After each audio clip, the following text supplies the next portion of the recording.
Hola, hola, qué gusto tenerlos por aquí.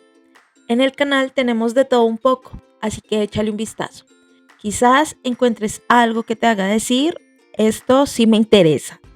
Y si no encuentras lo que buscas, no te preocupes. Solo deja un comentario con el tema que quieres que cubra y haré todo lo posible para traerlo en el próximo video. Y ahora, sin más rodeos, prepárate, porque hoy vamos a hablar de...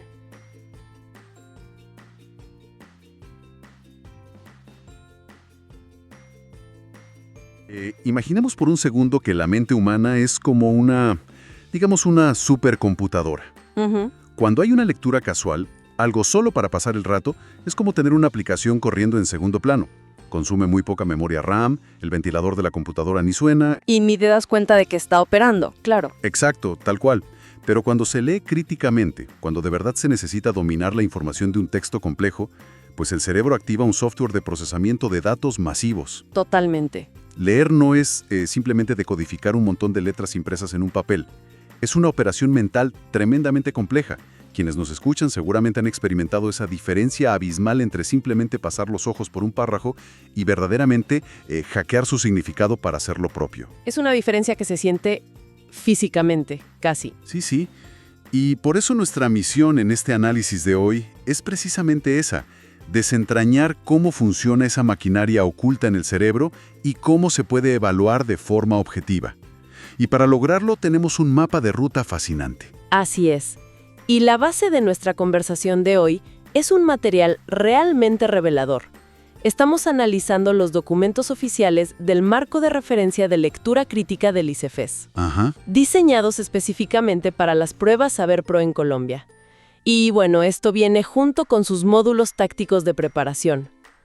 Lo interesante de estos documentos es que no tratan la lectura como un simple requisito académico, para nada. La definen como una competencia genérica. ¿Competencia genérica? O sea, que aplica para todo. Exactamente. Es decir, una herramienta transversal e indispensable.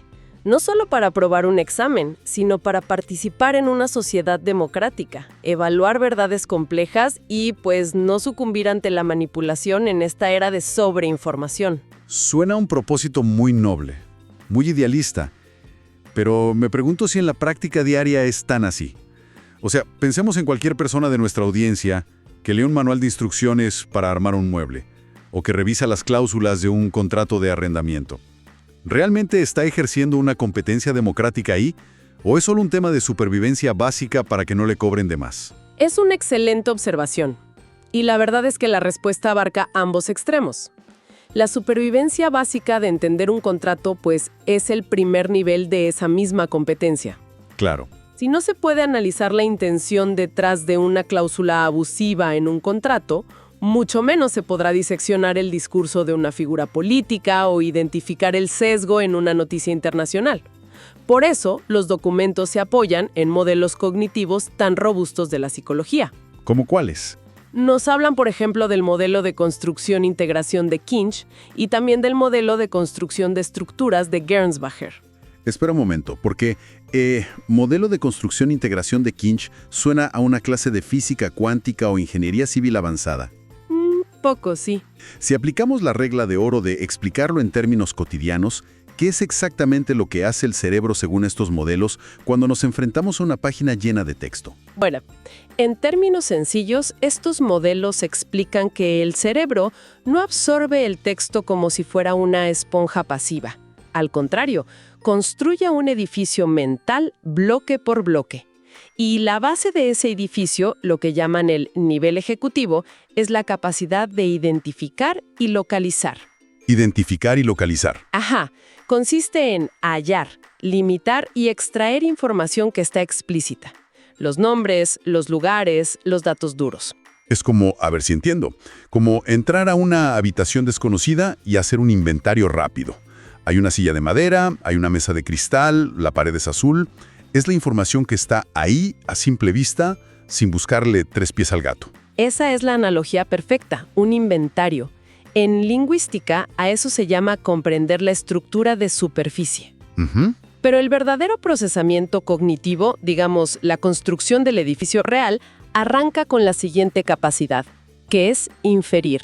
Aquí es donde se pone interesante. Exacto. Los modelos nos explican que el cerebro de quien lee realiza dos tipos de operaciones simultáneas todo el tiempo. Primero, hace inferencias puente. Inferencias puente, o sea, conecta cosas. Tal cual. Esto ocurre cuando la mente conecta automáticamente un dato que está leyendo en el párrafo 4 con un detalle que apareció en el párrafo 1. Crea un puente lógico que el autor no escribió explícitamente, pero que es necesario para que el texto tenga sentido. Claro, para no perder el hilo. Y segundo, están las elaboraciones, que es cuando la mente conecta la información del texto con conocimientos previos que ya están almacenados en la memoria a largo plazo. Fíjate que aquí es donde creo que mucha gente se estrella, porque eso implica que el texto impreso es solo la mitad de la ecuación. La otra mitad la tiene que poner obligatoriamente la mente de quien está leyendo.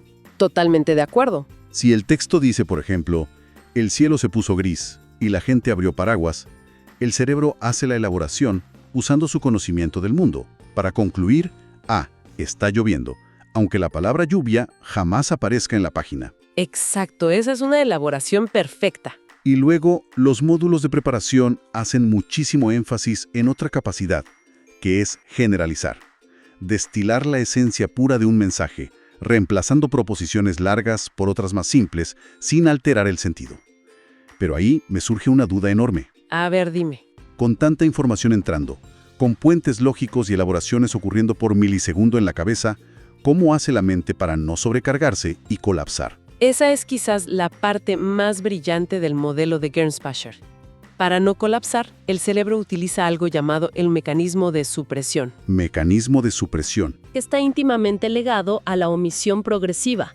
Según este modelo psicológico, las personas que leen con mayor habilidad no son aquellas que tienen una memoria fotográfica y retienen absolutamente todo. Ah, ¿no? Para nada. Sorprendentemente, la verdadera habilidad radica en tener un mecanismo de supresión implacable. Es la capacidad de ignorar, de apagar y discernir de forma automática los elementos irrelevantes, los adornos del lenguaje. Todo esto para evitar crear subtramas innecesarias en esa representación mental. ¡Qué revelación para nuestra audiencia! Básicamente, un lector experto es alguien que tiene un filtro de spam mental de última generación. Un filtro de spam, exacto. Si la historia trata sobre una casa que se está incendiando y hay gente atrapada adentro, el cerebro suprime rápidamente el dato de que las cortinas eran de seda importada. No se queda atascado en el adorno, va a lo importante. Y el costo cognitivo de no tener ese filtro es altísimo. Si el mecanismo de supresión falla, la mente empieza a crear múltiples estructuras paralelas que no llevan a ningún lado, se agota la memoria de trabajo, la persona llega al final de la página y pues se da cuenta de que no entendió absolutamente nada y tiene que volver a empezar. Lo cual nos ha pasado a todos alguna vez, estoy seguro. Claro que sí. Ahora, toda esta teoría sobre cómo construimos edificios mentales y filtramos el ruido suena espectacular, digamos, en un laboratorio de psicología. Pero me imagino que a la hora de diseñar un examen estatal estandarizado como el ICFES, tratar de medir qué tan bien filtra el cerebro de un estudiante debe ser un dolor de cabeza monumental. Un reto gigante, sí. ¿Cómo aterrizan toda esta arquitectura invisible en preguntas reales dentro de una prueba? Lo resuelven estructurando la evaluación en 3 grandes pilares, a los que llaman afirmaciones. Afirmaciones, ok. Estas 3 afirmaciones abarcan desde el inventario más básico que mencionaste hasta el análisis más profundo. La primera afirmación se centra en la identificación local o el sentido literal del texto. Aquí se evalúa estrictamente la base proposicional. Otra vez tenemos un término de lingüística pesada. Base proposicional significa entender el vocabulario básico y la sintaxis pura. Exactamente. Es evaluar si se comprende el significado exacto de las palabras, las frases y los eventos narrados explícitamente, sin interpretaciones secundarias. En una prueba, una pregunta de este nivel local se vería como, según el segundo párrafo, ¿en qué año ocurrió el evento X? Ajá. O, ¿qué palabra es sinónimo del término subrayado? Es el peldaño ineludible. Si no se puede hacer el inventario correcto de la habitación, pues es imposible juzgar si la habitación está bien decorada. Tiene toda la lógica del mundo. Primero los cimientos, luego las paredes. Y una vez que tenemos ese inventario claro, supongo que el siguiente paso natural es preguntar cómo encajan esas piezas entre sí. Tal cual. Lo que nos lleva a la segunda afirmación del marco, que es el sentido global. Esto corresponde al nivel inferencial que mencionábamos antes con las inferencias puente y todo eso. Aquí ya no se pregunta por un dato aislado, sino que se evalúa si se comprende cómo se articulan las diferentes partes para darle un propósito al texto completo. Y para explicar esta compleja articulación, los documentos del ICEFES hacen una movida muy interesante. Introducen un concepto filosófico del autor Hans-Georg Gadamer. A ver, El famoso círculo hermenéutico. ¿suena intimidante? Un poco, pero la idea es hermosa. Plantea que la comprensión profunda no es una línea recta, es un proceso dialéctico, un viaje de ida y vuelta. La mente viaja de la parte al todo y luego del todo de regreso a la parte. Detengámonos ahí un segundo para visualizarlo bien, para quienes nos sintonizan. ¿Cómo funciona ese viaje circular en la práctica de la lectura? Funciona así. Al leer y entender un párrafo específico, que sería la parte, se empieza a vislumbrar el significado general de todo el ensayo, que sería el todo. ¿Ok? Pero una vez que se llega al final y se capta el mensaje completo de ese ensayo, la mente hace un viaje de regreso. Ahora, al tener la visión global, el significado de aquel párrafo inicial se vuelve mucho más rico, más claro y matizado que cuando se leyó por primera vez. O sea, ya sabes a dónde iba el autor. Exacto. En este nivel global de evaluación, las preguntas buscan que se identifiquen las diferentes voces presentes en el texto, la estructura formal y cómo interactúa, por ejemplo, la introducción con la conclusión. Es literalmente como armar un rompecabezas. Al principio, agarras una pieza azul con un borde curvo. Y no te dice mucho, es solo una pieza aislada. Ajá. Pero cuando ya tienes armada la imagen completa de un cielo con nubes, esa misma pieza azul adquiere un sentido total dentro del conjunto. Y así, armando piezas, llegamos al clímax del marco de evaluación, la tercera afirmación, que es la reflexión y evaluación. Es decir, el nivel crítico puro y duro. Y aquí es donde la lectura deja de ser un acto pasivo de simple recepción y se convierte en un debate real. Totalmente. En este nivel, que en teoría cognitiva se llama el nivel epistémico, la postura pasiva desaparece por completo. Quien lee debe asumir el rol de un juez analítico. Un juez. Me gusta eso. Sí, porque las preguntas en este nivel ya no indagan sobre lo que dice el texto, sino sobre la validez de los argumentos que lo sostienen.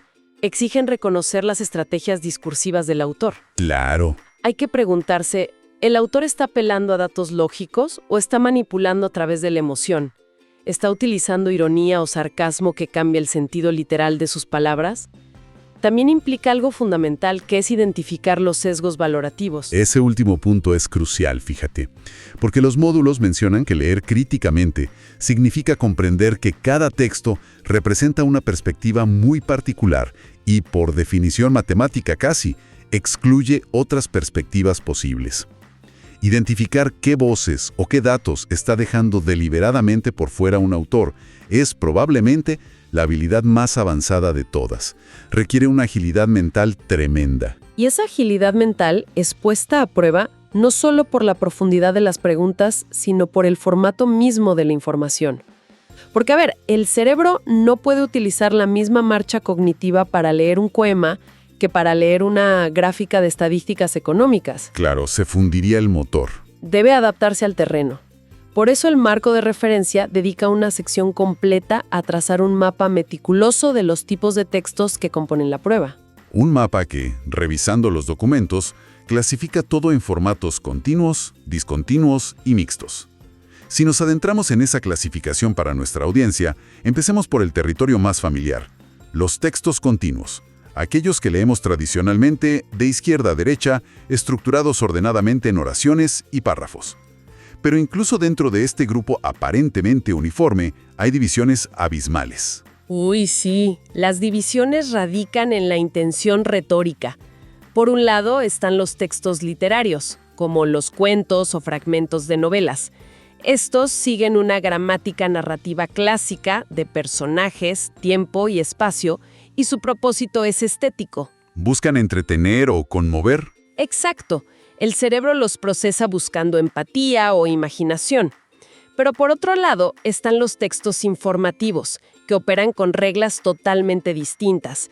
Aquí encontramos los textos argumentativos, donde hay premisas que defienden una tesis, los descriptivos, que exponen características detalladas, y los expositivos, que buscan explicar el porqué de un fenómeno siguiendo una lógica estricta. O sea, leer a Gabriel García Márquez exige encender zonas del cerebro muy distintas a las que se usan para procesar un informe denso sobre el impacto económico del cambio climático, aunque ambos estén escritos en párrafos continuos de izquierda a derecha. Exactamente. Pero dentro de esos textos informativos, los documentos revelan un detalle histórico y pedagógico que, la verdad, me pareció fascinante: la inclusión de textos informativo-filosóficos.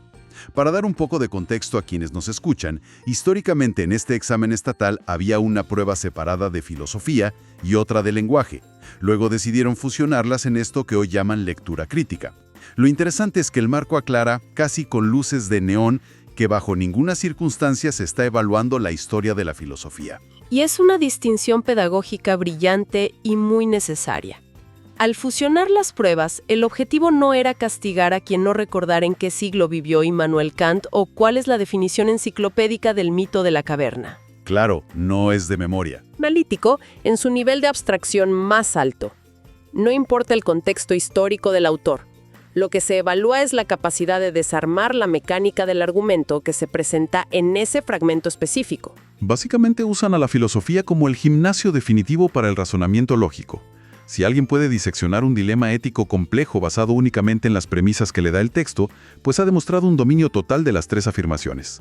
Pero, claro, la vida contemporánea no está hecha únicamente de párrafos de texto continuo. Y ahí entran al juego los textos discontinuos, que son formatos que rompen por completo la linealidad a la que el sistema escolar tradicional nos tiene acostumbrados.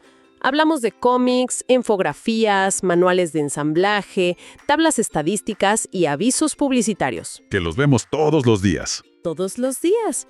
Y la gran diferencia aquí es el movimiento ocular y cognitivo. Este formato exige una lectura espacial y cíclica.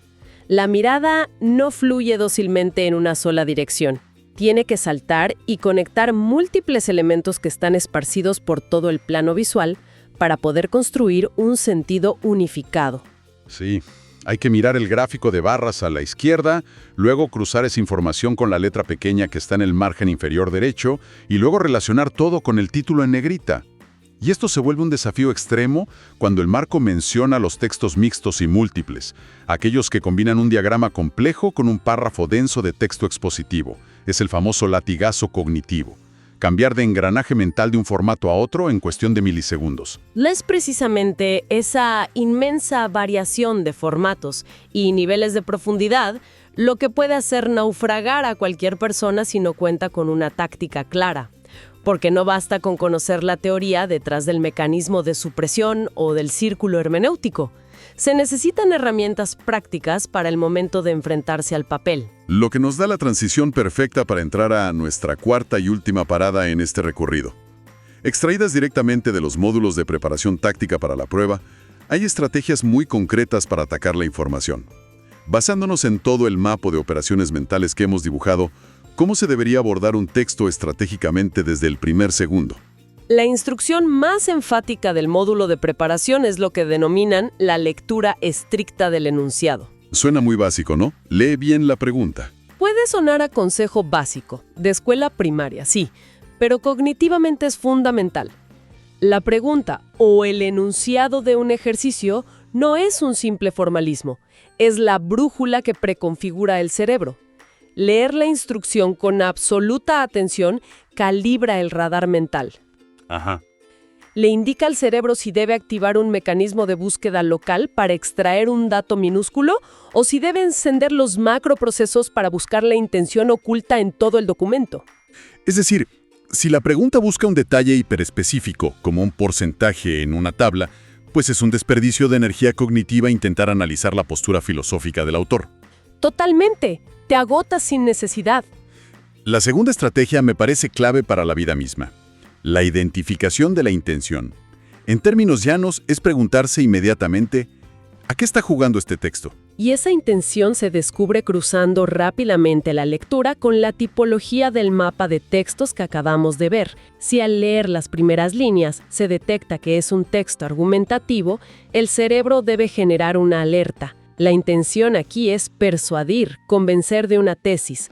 Hay que estar a la defensiva lógica. Claro, no tragar entero. En cambio, si se identifica como un texto expositivo, la intención es instruir, hacer comprender un fenómeno, responder a un porqué.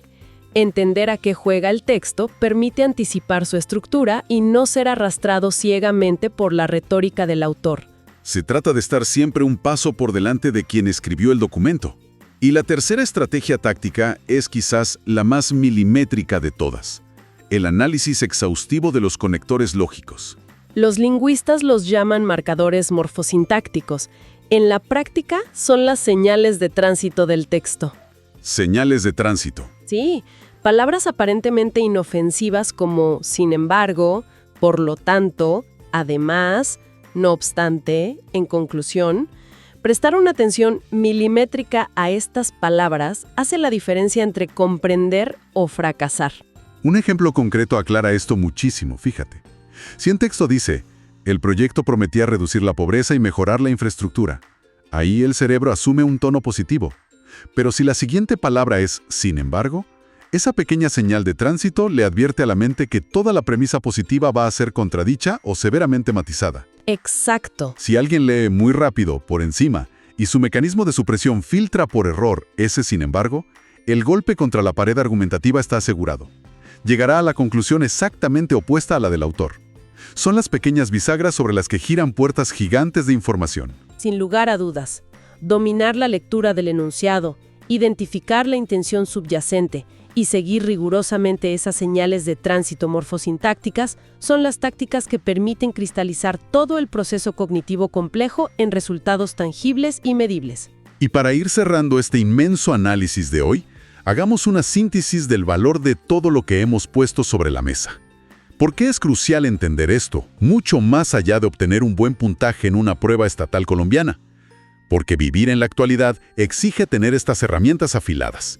Saber identificar cuándo un titular busca informarnos y cuándo busca manipularnos emocionalmente. Fundamental, hoy en día. Tener la capacidad de filtrar el ruido constante mediante esa omisión progresiva para cuidar nuestra memoria de trabajo.